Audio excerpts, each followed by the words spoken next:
ભાદરવા મહિનાની શુક્લ અષ્ટમીએ મનુષ્ય રાધા વ્રત કરે, એમાં પણ પૂર્વવત કળશથી ઉપર સ્થાપિત શ્રી રાધાની સુવર્ણમયી મૂર્તિનું પૂજન કરવું જોઈએ. મધ્યાહન કાળમાં શ્રી રાધાજીનું પૂજન કરીને એક ભોગતા રહેવું. પછી બીજા દિવસે ભક્તિપૂર્વક સૌભાગ્યવતી સ્ત્રીઓને ભોજન કરાવીને આચાર્યને તે પ્રતિમાનું દાન કરવું. પછી સ્વયં ભોજન કરવું. આ પ્રમાણે આ વ્રતને સમાપ્ત કરવું જોઈએ. હે બ્રહ્મર્ષિ, વ્રતી પુરુષ વિધિપૂર્વક આ રાધા અષ્ટમી વ્રત કરે તો તે વ્રજનું રહસ્ય જાણી લેશે તથા રાધા પરિકરોમાં નિવાસ કરે છે. આ જ તિથિએ દુર્વાષ્ટમી વ્રત પણ કહે છે. પવિત્ર સ્થાનમાં ઉગેલી ધરો પર શિવલિંગની સ્થાપના કરીને ગંધ, પુષ્પ, ધૂપ, દીપ, નૈવેદ્ય, દહીં, અક્ષત અને ફળ વગેરે દ્વારા ભક્તિપૂર્વક તેમની પૂજા કરવી. પૂજાના અંતમાં અગ્રતાથી અર્ધ્ય આપવો. ત્યારબાદ પરિક્રમા કરીને ત્યાં જ બ્રાહ્મણોને ભોજન કરાવવું અને તેમને દક્ષિણા, ઉત્તમ ફળ તથા સુગંધિત મિષ્ટાન આપીને વિદાય કરવા. પછી સ્વયં ભોજન કરીને પોતાના ઘરે જવું. હે વિપ્રવર, આ પ્રમાણે આ દુર્વા અષ્ટમી મનુષ્યના માટે પુણ્યપ્રદ અને તેમના પાપોને હરી લેનારી છે. આ ચારે વર્ણ અને વિશેષતઃ સ્ત્રીઓના માટે અવશ્ય આ વ્રત કરવાનું વિધાન છે. હે બ્રહ્મન, જ્યારે આ અષ્ટમી જ્યેષ્ઠા નક્ષત્ર યુક્ત હોય ત્યારે તે જ્યેષ્ઠા અષ્ટમી કહેવાય છે. આ તિથિથી લઈને 16 દિવસ સુધી મહાલક્ષ્મીનું વ્રત હોય છે. પ્રથમ આ પ્રમાણે સંકલ્પ કરવો: હે દેવી, હું તમારી સેવામાં તત્પર થઈને તમારા આ મહાલક્ષ્મી વ્રતનું પાલન કરીશ. તમારી કૃપાથી આ વ્રત નિર્વિઘ્ન પરિપૂર્ણ થાય. આમ કહીને જમણા હાથમાં 16 તંતુ અને 16 ગાંઠોવાળો દોરો બાંધવો. ત્યાર પછી વ્રતી પુરુષે દરરોજ ગંધ વગેરે ઉપચારોથી મહાલક્ષ્મીની પૂજા કરવી.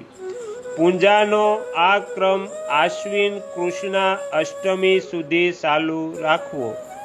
વ્રત પૂરું થઈ ગયા પછી વિદ્વાન પુરુષે તેનું ઉદ્યાપન કરવું. વસ્ત્રો બાંધીને એક મંડપ બનાવવો. તેની અંદર સર્વોત્ર ભદ્ર મંડળની રચના કરવી અને તે મંડળમાં કળશ સ્થાપિત કરીને દીવો પ્રગટાવવો.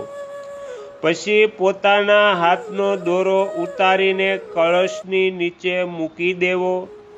ત્યાર પછી સોનાની 4 પ્રતિમાઓ બનાવડાવવી. તે બધી જ મહાલક્ષ્મી સ્વરૂપા હોય.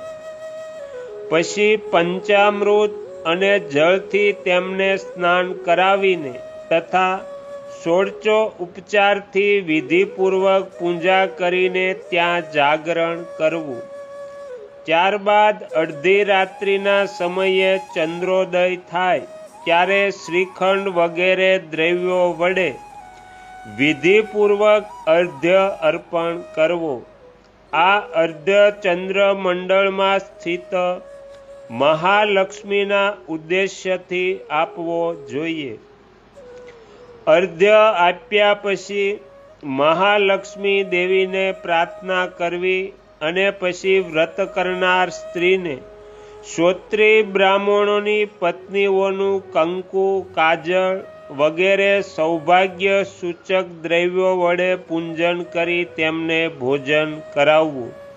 ત્યાર પછી બીલી, કમળ અને ખીરની અગ્નિમાં આહુતિ આપવી. હે બ્રહ્મન, ઉક્ત વસ્તુઓના અભાવમાં માત્ર ઘીની આહુતિ આપવી. ગ્રહોના માટે સમિધા અને તલના હવન કરે.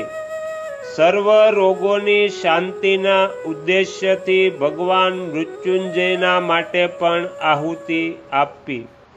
ચંદન, તાલપત્ર, પુષ્પમાળા, અક્ષત, દુર્વા, લાલ સૂતર, સોપારી, નાળિયેર તથા નાના પ્રકારના ભક્ષ્ય પદાર્થો બધું નવા સુપડામાં મૂકવું.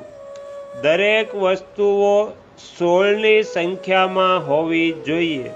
તે બધી વસ્તુઓને બીજા સુપડાથી ઢાંકી દેવી. ત્યાર પછી વ્રતી પુરુષે આ મંત્ર બોલીને ઉપરોક્ત બધી વસ્તુઓ મહાલક્ષ્મી દેવીને અર્પણ કરવી.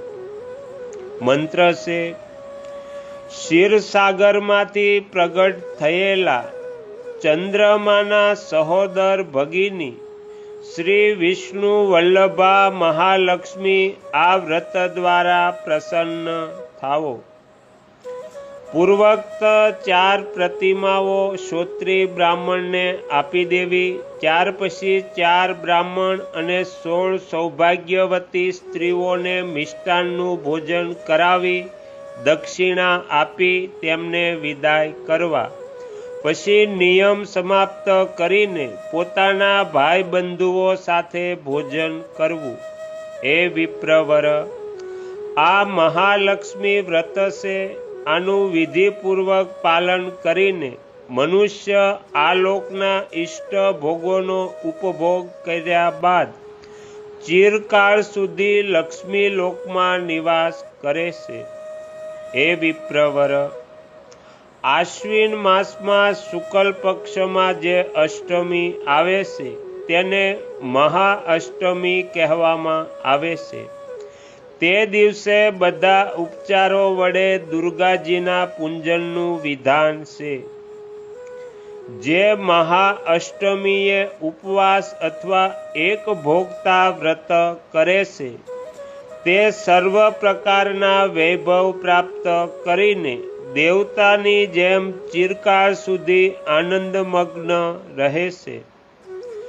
કાર્તિક કૃષ્ણ પક્ષમાં અષ્ટમી કર્કા અષ્ટમી નામક વ્રત કહેવામાં આવ્યું છે. તેમાં યત્નપૂર્વક ઉમા સહિત ભગવાન શંકરની પૂજા કરવી. જે સર્વગુણ સંપન્ન પુત્ર અને નાના પ્રકારના સુખની અભિલાષા રાખે છે તે વ્રતી પુરુષે ચંદ્રોદય થાય ત્યારે સદા ચંદ્રમાને અર્ધ્ય આપવો જોઈએ.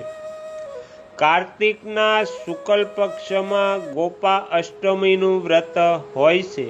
તે વ્રતમાં ગાયોની પૂજા કરવી, ગૌગ્રાસ આપવો, ગાયોની પરિક્રમા કરવી, ગાયોની પાછળ પાછળ ચાલવું અને ગાયોનું દાન કરવું જોઈએ. જે સમસ્ત સંપત્તિઓની કામના રાખે છે તેણે ઉપરયુક્ત કાર્ય અવશ્ય કરવા જોઈએ. ત્યાર પછી માક્ષર મહિનામાં માક્ષર માસના કૃષ્ણ પક્ષની અષ્ટમીએ અનદાષ્ટમી વ્રત હોય છે. તેમાં અનેક પુત્રોથી યુક્ત અનદ અને અનદા આ બંને પતિ પત્નીની દર્ભની પ્રતિમા બનાવવામાં આવે છે. તે યુગલ જોડીને શાણથી લીપેલા શુભ સ્થાનમાં સ્થાપિત કરીને ગંધ, પુષ્પ વગેરે વિવિધ ઉપચારોથી તેમની પૂજા કરવી. પછી બ્રાહ્મણ પતિ પત્નીને ભોજન કરાવી દક્ષિણા આપીને વિદાય કરવા. સ્ત્રી અથવા પુરુષને વિધિપૂર્વક આ વ્રતનું અનુષ્ઠાન કરવાથી ઉત્તમ લક્ષણોથી યુક્ત પુત્રની પ્રાપ્તિ થાય છે. ત્યાર પછી માક્ષર મહિનામાં માર્ગશીર્ષ શુક્લ અષ્ટમીએ કાળ ભૈરવની સમીપમાં ઉપવાસ પૂર્વક જાગરણ કરીને મનુષ્ય સર્વ પાપોથી મુક્ત થઈ જાય છે. પોષ શુક્લ અષ્ટમી અષ્ટકા નામક શ્રાદ્ધ પિતૃઓને 1 વર્ષ સુધી તૃપ્તિ આપનારું અને વંશવૃદ્ધિ કરનારું છે. તે દિવસે ભક્તિપૂર્વક શિવજીની પૂજા કરીને માત્ર ભક્તિનું આચરણ કરતા રહીને મનુષ્ય ભોગ અને મોક્ષ બંને પ્રાપ્ત કરે છે. ત્યાર પછી માઘ માસની અષ્ટમી. તો માઘ માસની કૃષ્ણ પક્ષની અષ્ટમીએ સંપૂર્ણ કામનાઓને પૂર્ણ કરનારી ભદ્રકાળી દેવીની ભક્તિ ભાવથી પૂજા કરવી જોઈએ. જે સંપત્તિનું ક્ષેમ કુશળ તથા વિજયની પ્રાપ્તિ ઈચ્છે છે તેણે માઘ માસની શુક્લ પક્ષની અષ્ટમીએ ભીષ્મજીનું તર્પણ કરવું જોઈએ. હે બ્રહ્મન, ત્યાર પછી ફાગણ મહિનામાં ફાગણ માસના કૃષ્ણ પક્ષની અષ્ટમીએ વ્રતી પુરુષે સમસ્ત કામનાઓની સિદ્ધિના માટે ભીમાદેવીની આરાધના કરવી. ફાલ્ગુન શુક્લ અષ્ટમીએ ગંધ વગેરે ઉપચારો વડે શિવ પાર્વતીની સારી રીતે પૂજા કરીને મનુષ્ય સંપૂર્ણ સિદ્ધિઓનો અધીશ્વર થઈ જાય છે. દરેક મહિનાના બંને પક્ષોની અષ્ટમીના દિવસે વિધિપૂર્વક શિવ અને પાર્વતીની પૂજા કરીને મનુષ્ય મનોવાંછિત ફળ પ્રાપ્ત કરે છે. શ્રી સદગુરુ દેવની જય. આગળના વિડીયો જોવા માટે આ ચેનલને આ રીતે સબસ્ક્રાઈબ કરો અને આવનારા વિડીયોનું નોટિફિકેશન મળી રહે તે માટે બેલ આઇકન પણ દબાવો.